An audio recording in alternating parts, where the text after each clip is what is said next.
We weren't supposed to find anything. That's what they told us.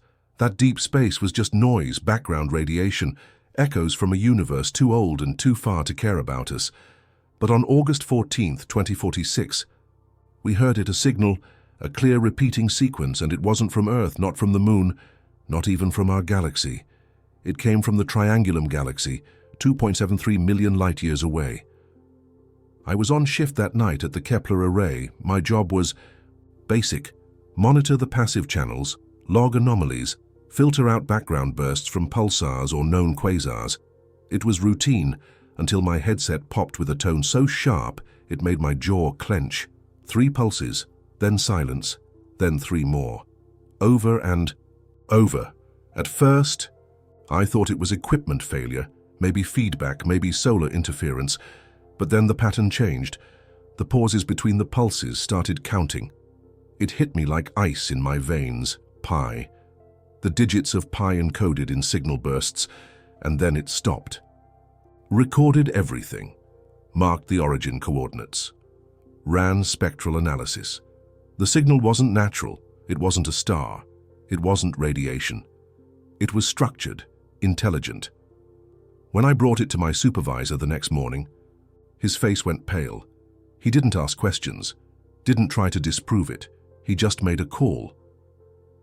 Within 6 hours, military vehicles rolled up to the site. Our servers were locked, phones confiscated, all outgoing communication cut. The Kepler array was classified under protocol. Zero Vega, a contingency I didn't even know existed. We were told to go home, to forget what we heard, but I couldn't because the signal didn't stop. I kept a personal recorder on during my shift, a backup off-grid, and 2 nights later, it pinged again. But this time it wasn't just numbers, it was sound, a tone rising, falling, almost like a voice, singing.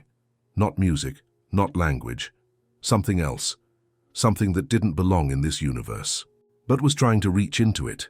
I couldn't sleep after that. I started dreaming in pulses, seeing symbols I didn't understand, hearing static where there should have been silence. And then, one morning, I found something scratched into the frost on my window. 4 words. It knows you heard. I live alone, no one had access. No one even knew I took the recording. But something did, and I think it's watching now, because last night, the signal changed again. It said my name. I haven't told anyone yet. Not because I'm scared of being called crazy.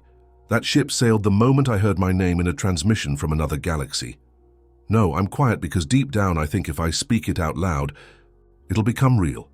More real than it already is. But I need to document everything before they find me, before it does. Here's what happened after I heard the signal say my name. I checked my equipment again and again, praying it was an audio glitch, a feedback loop, interference from Earth, but it wasn't. The waveform was too clean, too deliberate, and layered beneath the vocal tone. There was something else, data.complex.dense, tightly packed and encrypted in a structure no human protocol uses. I ran it through every decryption algorithm I could access. Nothing worked, until, out of frustration, I tried something absurd. I fed it through a visual translator, the kind we use for turning pulsar signals into radio spectrograms, and what came out was a symbol. It looked almost geometric, like a triangle inside a circle, with curved lines orbiting around it, shifting constantly like it was alive. When I stared at it too long, I felt a pressure build in my head. A low-frequency hum, like standing beneath power lines, but colder. And then the dreams started, not dreams exactly. They were downloads. I'd wake up with images burned into my vision, shapes I couldn't draw, languages I couldn't read, but somehow understood.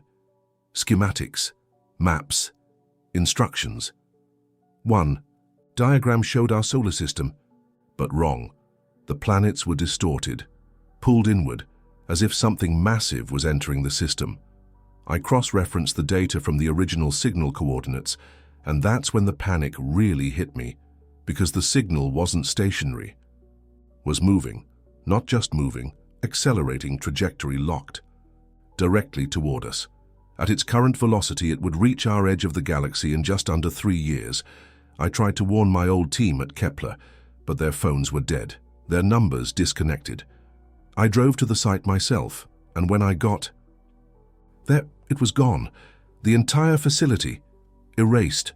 No buildings, no debris, just an empty crater where one of the most advanced radio observatories in the world had stood, like it had been cut out of reality and replaced with nothing. I wasn't alone. While I stood there stunned, I felt it again, the pressure, and when I looked up, the sky shifted. Not clouds, not atmosphere. The stars moved, just for a second, just enough to make me doubt myself, just enough to make me know it was watching. Whatever sent that signal isn't light years away anymore. It's already begun to affect us. Time is distorting, space is bending, physics is unreliable, and I'm not the only one feeling it. People have started reporting similar signals in other parts of the world, short bursts, weird symbols, nightmares that don't belong to them, a global thread forming, quietly, under the surface of reality, and through it all one phrase repeats again and again in the frequencies we've caught: open the gate. I don't know what that means, not yet, but someone is on its way, and whatever it is, it's not just trying to talk to us anymore, it's trying to arrive. I've stopped calling it a signal, because that word implies distance, impersonality, something abstract, far away, passive, but this is something else. This is a presence. It's here now, not fully, not physically, but partially, like a hand pressing through the membrane of space, searching blindly, and it's found a grip. I don't know how to explain it in ways that make sense, but I know you've felt it. The static in your ears that isn't from any speaker. The flicker in your peripheral vision that disappears when you turn your head. The dreams that leave your heart racing even though you don't remember what they were about. Those are symptoms, and they're spreading. It started slow, localized magnetic disturbances in regions completely off the grid. Wildlife migration patterns reversing, cloud formations forming perfect geometrical shapes for brief moments, as if the sky itself was being calculated, and then people started disappearing.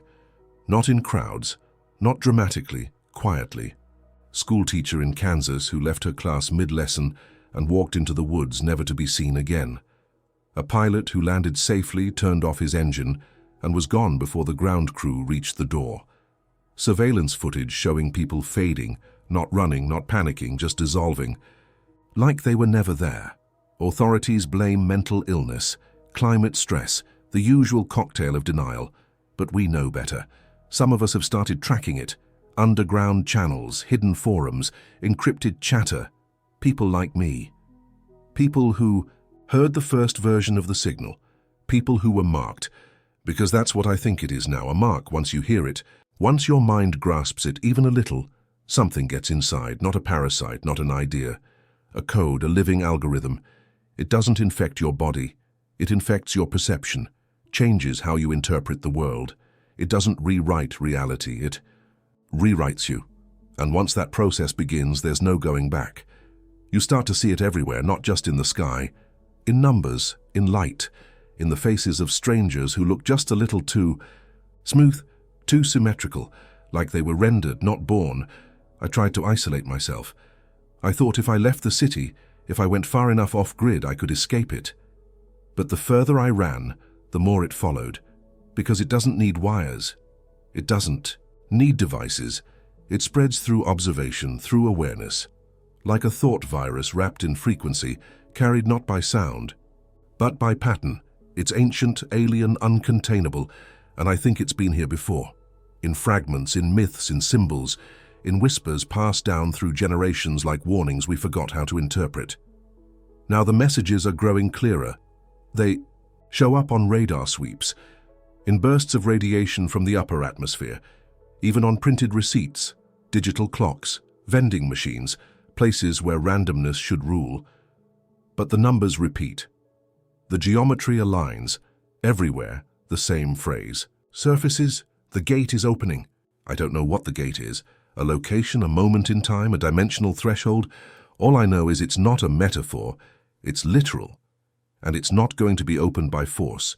It will be opened by us, unknowingly. When enough of us understand the signal, when enough of us are restructured from the inside out, we're not waiting for them to arrive. We are building the doorway for them to step through. Right now, with every blink, every breath, every thought we no longer know is ours. And the scariest part? Some of us, maybe many of us, have already stepped through. I don't know if this will reach anyone. I don't even know what anyone means anymore, because I've started seeing people differently. Their movements are smooth, too smooth, synchronized like dancers in a performance no one else remembers being choreographed. They smile too long, blink too slowly. And sometimes, when they think they're not being watched, they just stop, like something is updating behind the scenes. That's how I know it's begun. The signal, the presence, the thing from beyond Triangulum. It's not coming, it's here. It never traveled through space. It traveled through understanding. The moment enough of us became aware of it, when the pattern entered our collective mind, the gate opened, and it didn't walk through.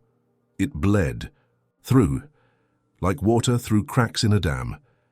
Now reality is changing, subtly for now. Shadows moving where no light falls, mirrors reflecting things that aren't in the room, phones ringing once, then falling permanently silent. I saw the sky flicker yesterday like a bad frame in a video. For a single heartbeat, the clouds froze. Every bird stopped mid-flight. The wind ceased, and I heard the static again, not in my ears, in my mind. It wasn't just sound, it was a question, a presence testing me. Are you ready? I didn't answer, not with words, but I think it heard what I was thinking anyway. I've stopped trying to decode the data, stopped trying to warn anyone, because anyone who could hear already has. The rest? They're part of it now, and I'm running out of time. My thoughts aren't mine for much longer. Sometimes I feel like I'm reading from a script I didn't write, like these words, this message, was meant to be recorded. Not by me, but through me. Maybe I'm the antenna now, maybe that's all any of us ever were. The signal didn't need machines, it needed minds, it needed vessels, and we gave it exactly what it wanted. Not because we were forced, because we were curious. Because we asked the universe a question, and it answered, and now we belong to the answer. If you're hearing this, if you're feeling what I'm feeling, don't run. Don't fight. It doesn't matter anymore, because the gate isn't just open. We are on the other side now.